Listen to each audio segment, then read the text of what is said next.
Fala aí, gente, que é o Jorge, canal Livro Secreto. Estamos aqui para falar sobre mais um subgênero de ficção científica, hoje Cyberpunk.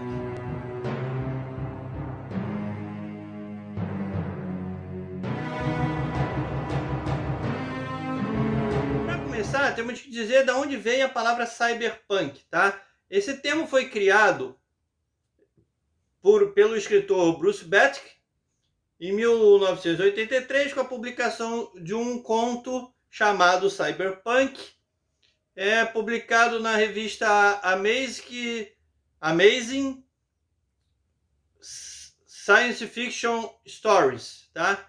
Número 57. Não, volume 57, número 4, tá? 1983. E o que seria o cyberpunk? Ele queria achar um termo que juntasse alta tecnologia com uma determinada rebeldia, tá? Com outsiders, digamos assim. Daí ele juntou o cybernetic com o punk, que na década de 80 era um sinônimo de rebeldia, tá? De rebelião. Daí o cyberpunk, tá? E de que mais ou menos trata o cyberpunk, tá? O cyberpunk ele tem como característica principal alta tecnologia, tecnologia bem avançada e baixa qualidade de vida. O que significa isso? Então você está em meio a uma sociedade extremamente tecnológica, avançada tecnologicamente, num futuro não tão distante assim do nosso, tá? Na maioria das vezes, só que existe uma degradação social muito grande, né? Então, assim, você tem os ricos que vivem na bonança, em lugares totalmente estéreis, com tudo que é luxo a seu dispor, e você tem as pessoas que trabalham para sustentar esse luxo da classe dominante, vivendo em favelas, em regiões totalmente sujas, poluídas, com a qualidade de vida muito ruim, tá? E essa sociedade, ela é controlada através da falsa promessa de que aquela população um dia vai acessar toda aquela tecnologia, toda aquela qualidade de vida, tá? Então, normalmente é muito marcado por ser uma distopia, mas uma distopia diferente das distopias mais tradicionais na ficção científica. Porque nas distopias tradicionais, você tem um Estado muito forte controlando tudo, na maioria das vezes. Aqui não. No cyberpunk ele é muito marcado também pelas megacorporações. Ou seja, você tem um Estado fraco, patético, inoperante, e as megacorporações controlam a sociedade através desse Estado corrupto. Tá? Eles compram o Estado e controlam a sociedade do jeito que eles querem, normalmente uma megacorporação lutando contra outra, aí depende muito da história, né? Você tem também assim uma característica que ficou muito marcante no cyberpunk, mas não é a única, os implantes cibernéticos, tá? Nas pessoas, as pessoas têm partes mecânicas e partes eletrônicas nela, e o mundo virtual, tá? Onde em algumas histórias você tem inclusive a ligação direta do cérebro da pessoa com a rede, né? A matriz, o cyberespaço. Os nomes variam um pouquinho, tá? Muitas vezes a ação da história vai se dar justamente no cyberespaço, tá?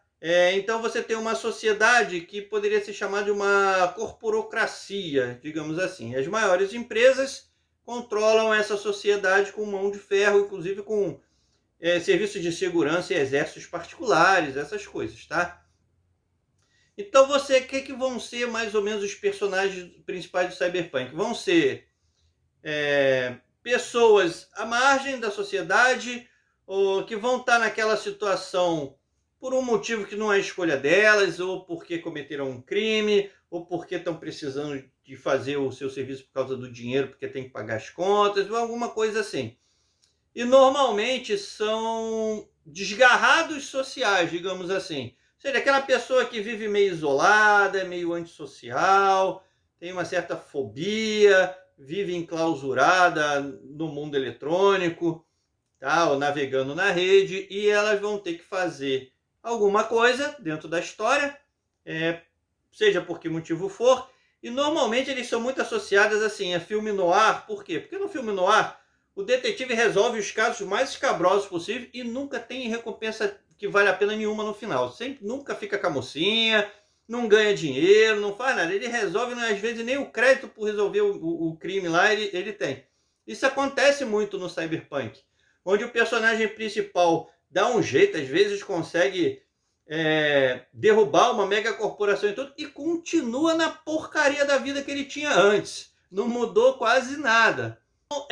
Isso é muito marcante lá, tá? E o Cyberpunk ele foi muito escrito como uma crítica social, lógico, do que poderia vir a acontecer, e também como um alerta social. Digamos assim, ó, abram o olho porque está se encaminhando para isso. E realmente, o que a gente vê hoje, muitas vezes são estados completamente manipulados por grandes empresas, tá? Não são todos, lógico, depende muito, mas tem coisa que a gente vê lobby em congresso. Isso não é só no Brasil não, gente. Isso tem em vários lugares do mundo, tá? É lobby no congresso, é propina por baixo de pano para aprovar leis que eles querem, empresas que fazem o que querem e nunca são multadas ou fiscalizadas. Isso é bem marcante no Cyberpunk, do jeito que acontece hoje em dia, tá? Ele deu origem a algumas vertentes, como o steampunk, o dieselpunk, o biopunk, mas isso eu vou falar depois, tá? São variações dentro do cyberpunk. Então, o que você tem assim como exemplos bem característicos de cyberpunk? Lógico que é considerado o pai do cyberpunk, é o William Gibson, que na década de 80 escreveu a tríade do cyberpunk, que seria o Neuromancer, Mona Lisa Overdrive e Count Zero. Então o nome dele é muito associado no cyberpunk. É lógico que existiram histórias com os elementos do cyberpunk antes, mas não tinha esse nome. Não quer dizer que as histórias não possam ser encaixadas, tá? E hoje em dia também está um pouco mais diluído. Por quê? Porque na década de 80 o cyberpunk foi meio uma revolução dentro da ficção científica, digamos assim. E hoje em dia isso já está muito diluído, ou seja, quem vai ler William Gibson hoje, vai ler William Gibson, vai ler Isaac Asimov, vai ler Arthur C. Clarke. Então eles não têm aquela coisa marcante de que aquilo ali veio sendo uma coisa diferente na década de 80. Hoje em dia é tudo ficção científica, as pessoas vão lendo e vão se influenciando por tudo que leem, e que assistem, e que escutam, essas coisas. Então hoje em dia esse conceito mais purista do cyberpunk já não existe mais, tá? O que eu acho bom, porque você começa a inovar também, a dar margem a outras coisas, não fica uma história muito repetitiva também, tá? Então você tem assim, vou dar alguns livros para vocês aqui, claro, tem os do William Gibson. Uma coisa que eu preciso explicar também é que foi um editor, tá? de revista de ficção científica, o Gardner Dozois, ou dos olhos, não sei, eu vou ler em francês mesmo, porque parece ser francês. Então Gardner Dozois, que popularizou o cyberpunk como um termo literário, tá? Como um gênero à parte dentro da ficção científica. Aí, na questão dos livros, você tem o Bruce Sterling, tá? Você tem o William Gibson, como eu já citei. Você tem o Dan Simmons com o Hyperion Cantos, que eu acho que nunca foi publicado no Brasil, que eu me lembre. Tá? O Walter John Williams com Hardwire e Voices of Whirling, que eu acho que assim se fala, Whirling, se escreve Whirling, tá?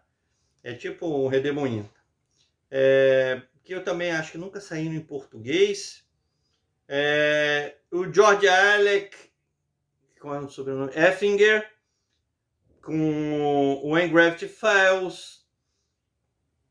O Richard Morgan, que tem a trilogia do Carbono Alterado, esse saiu no Brasil, que eu sei, eu tenho até um dos livros aqui, deve acho que tá até aqui, deixa eu ver se tá aqui. Aqui, ó. Tem aqui, ó. Tá? Carbono Alterar, tem a série também. Acho que no Prime Video. Tem os outros livros aqui também, ó. Tem uma coletânea de contos nacionais de Cyberpunk. Tá, mas vamos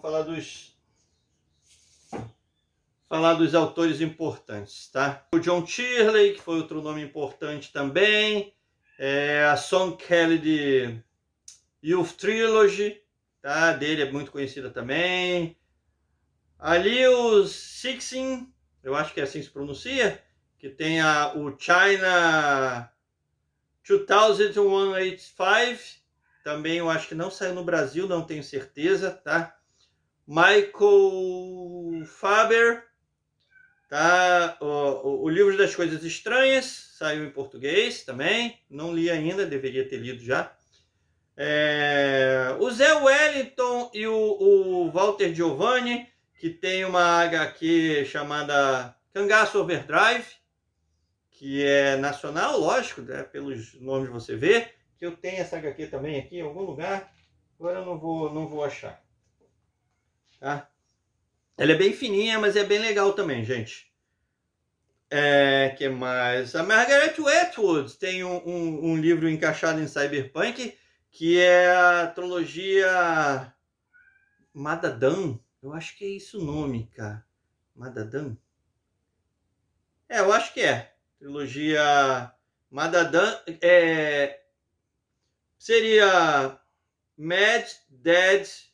São dois Ds, tá? M-A-D-D-A-D-D-A-M. Tá? Essa tem em português. Do Bruce Sterling, que eu já citei, Schematrix, né? Schematrix Plus, que é o nome, e Distraction, eu acho que também não saíram aqui no Brasil. O Daniel Soares, que tem o Demon, esse é em português, tá? O Neil Stephenson com Nevasca, também em português. A Mary Lou tem o Warcross, que saiu em português também, tá? O Ernest Cline com o Jogador Número 1, que tem o filme, tem o livro, esse todo mundo conhece, tá dentro do Cyberpunk também. O Milton Davis com The City e Cyberpunk Anthology, o nome do livro dele, tá? Não, Cyberpunk. Tá? Tem o Delson Neto com o Diário Simulado, que é Cyberpunk também, é um autor nacional. O Léo Lopes com o Rio Zona de Guerra, também dentro de um cenário futurista de Cyberpunk. Tá?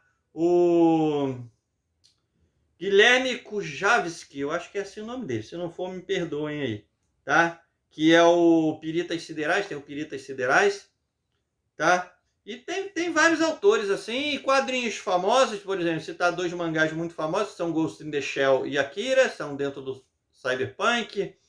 Você tem jogos de Cyberpunk hoje em dia muito famosos, e tem muita coisa também, vocês têm os romances todos de Shadowrun, que é baseado num RPG, e que ele mistura Cyberpunk com fantasia. Então você tem um mundo todo tecnológico, com cyberimplantes, e bioimplantes, e você navegar pela rede através de conexão direta no cérebro. E em compensação, na sociedade você tem troll, você tem elfo, você tem gente com magia.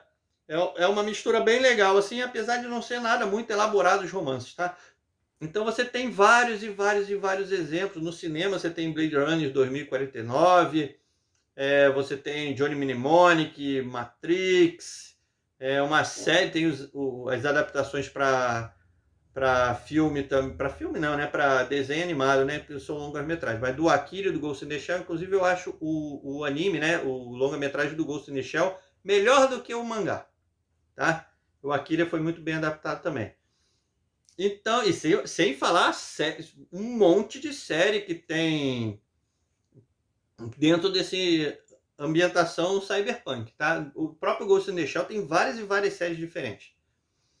Então, isso. E o cyberpunk é um gênero que eu gosto bastante, e eu acho que é um dos gêneros mais famosos, né? E mais reconhecíveis, digamos assim, de ficção científica, dentre os subgêneros.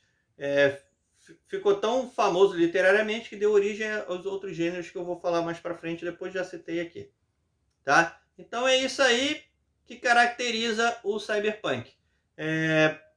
Quando vocês veem estética do cyberpunk, ele é tipo assim, no Blade Runner, o filme original, Ghost in the Shell, o filme Ghost in the Shell, ele é assim, ele tem a estética da animação, mas o enredo e tudo não tem nada a ver com a animação, com o mangá, porque eles cortaram toda a parte político-filosófica do anime, que era o melhor do anime, e ficou um filme bem genericão assim. Foi feito para mostrar efeito visual só, né? É diversão, mas nada demais também o filme, tá? Com a Scarlett Johansson o filme, tá?